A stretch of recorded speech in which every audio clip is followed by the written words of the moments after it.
Hi guys, welcome back to my channel. Today in this video is the very first time I've started to read my books. So today our books is about Matilda by Roald Dahl. So in case you don't already know, Roald Dahl is considered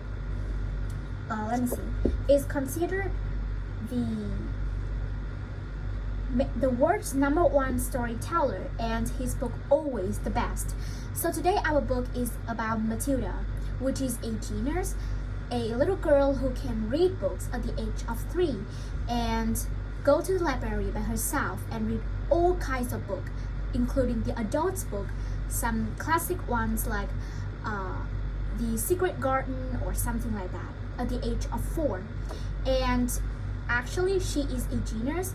She at the age of 7, she already know how to do some advanced and calculation and equation without a calculator.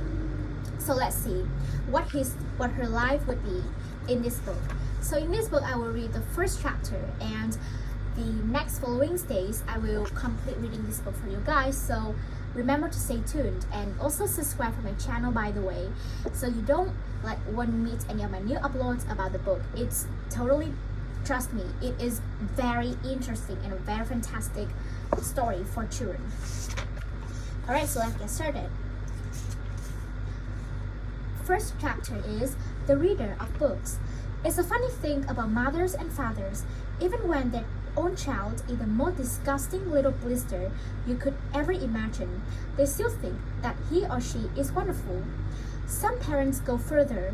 They become so blinded by adoration they manage to convince themselves that their child has qualities of genius.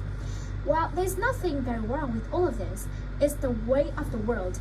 It is only when the parents begin telling us about the brilliance of their own revolting offspring that we start shouting, "Bring us a basin, we're going to be sick." School teachers suffer a good deal from having to listen to this sort of twaddle from proud parents, but they usually get their own back when the time comes to write the end of term report. If I were a teacher, I would cook up some real scorchers for the children of doing parents. "Your son Maximil, Aaron," I would write, "is a total washout. I hope you have a family business you can push him into when he leaves school, because he sure as heck won't have a job anywhere else." Or if I were feeling lyrical that day, I might write, "It is a curious truth that grasshoppers have their hearing organs in the science of the abandonment. Your daughter Vanessa, judging by what she learned this term, has no hearing organs at all." I might even delve deeper into natural history and say, the periodical cicada spent 6 years at a underground and no more than 6 days at a free creature of sunlight and air.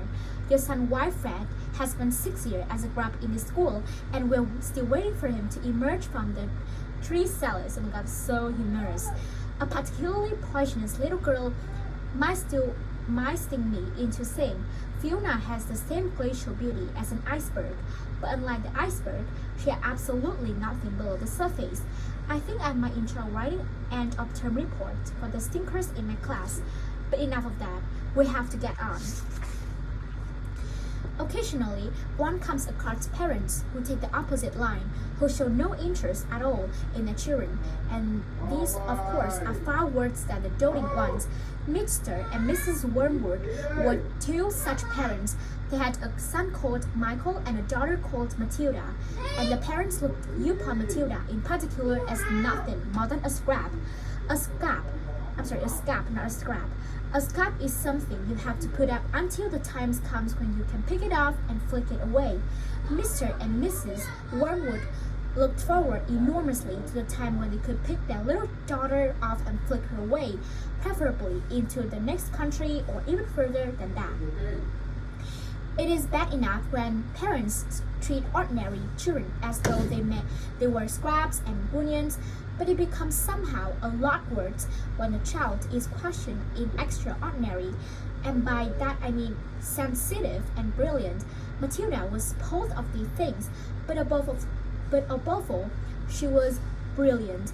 Her mind was so nimble, and she was so quick to learn that her ability should have been obvious even to the most half-witted of parents. But Mr. and Mrs. Wormwood were both so harmless and so wrapped up in their own silly little lives that they failed to notice anything unusual about their daughter. Like they are really irresponsible and never paid any attention to their daughter, something like that. To tell the truth, I doubt that they would have noticed had she crawled into the house with a broken leg. Matilda's brother Michael was a perfectly normal boy, but the sister, as I said, was something to make your eyes pop. By the age of 1.5, her speech was perfect, and she knew as many words as most grown-ups. That's incredible, right? The parents, instead of applauding her, called her a noisy chatterbox and told her sharply that smart girls should be seen and not heard. That's not true at all. By the time she was 3, Matilda had taught herself to read by studying newspapers and magazines that lay around the house. At the age of 4, she could read fast and well, and she naturally began hankering after books. The only book in the whole of this enlightened house was something called Easy Cooking, belonging to her mother, and when she had read this from cover to cover and had learned all the recipes by her, she decided that she wanted something more interesting, and she asked her dad to buy her a new book. "Daddy," she said, "do you think you could buy me a book?" "A book?" he said. "What do you mean a flaming book for?" "To read, Daddy." "What's wrong with the telly, for heaven's sake? We've got a lovely telly with a 12-inch screen, and now you come asking for a book? You're getting spoiled, my girl." Nearly every weekday afternoon, Matilda was left alone in the house. Her brother, 5 years older than her, went to school. Her father went to work, and her mother went out playing bingo in a town 8 miles away. Mrs. Wormwood has hooked on bingo and played 5 afternoons a week. That's a lot. On the afternoon of the day when her father had refused to buy her a book, Matilda set out all by herself to walk to the public library in the village. At the age of 4, to be honest, when I was 4 years old, I didn't even know how to read a sentence, let alone a book. When she arrived, she introduced herself to the librarian, Mrs. Phelps. She asked if she might sit a while and read a book. Mrs.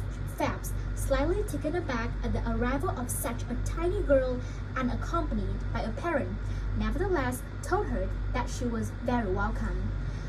"Why the children's books, please?" Matilda asked. "They're over there on those lower shelves," Mrs. Phelps told her. "Would you like me to help you find a nice one with lots of pictures in it?" "No, thank you," Matilda said. "I'm sure I can manage." From then on, every afternoon, as soon as her mother had left for bingo, Matilda would toddle down to the library by herself. The walk took only 10 minutes, and this allowed her 2 glorious hours, sitting quietly by herself in a cozy corner, devouring one book after another. When she had read every single children's book in the place, she started wandering around in search of something else. Mrs. Phelps, who had been watching her with fascination for the past few weeks, now got up from her desk and went over to her. "Can I help you, Matilda?" she asked. I'm wondering what to read next," Matilda said. "I finished all the children's book." "You mean you've looked at the pictures?" "Yeah, but I'll read the book as well." Mrs. Phelps looked down at Matilda from her great height, and Matilda looked right back up at her. "I thought some were very poor," Matilda said, "but others were lovely. I liked The Secret Garden best of all. It was full of mystery. The mystery of the room behind the closed door, and the mystery of the garden behind the big wall. Well, by the way, I've also finished reading The Secret Garden in Vietnamese version like a few months ago, and it was fantastic, to be honest." Mrs. Phelps was stunned. "Exactly how old are you, Matilda?"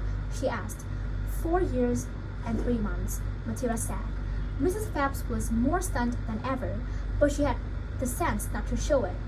"What sort of a book would you like to read next?" she asked. Matilda said, "I would like a really good one that grown-ups read. A famous one.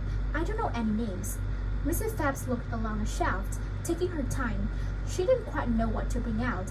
How, she asked herself, how does one choose a famous grown-up book for a 4-year-old girl? Her first thought was to pick a young teenager's romance of that kind that is written for 15-year-old schoolgirls. But for some reason, she found herself instinctively walking past the particular shelf. Try this, she said at last. It's very famous and very good.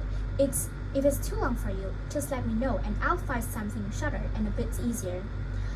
Great Expectations, Matilda said, by Charles Dickens. I'd love to try it.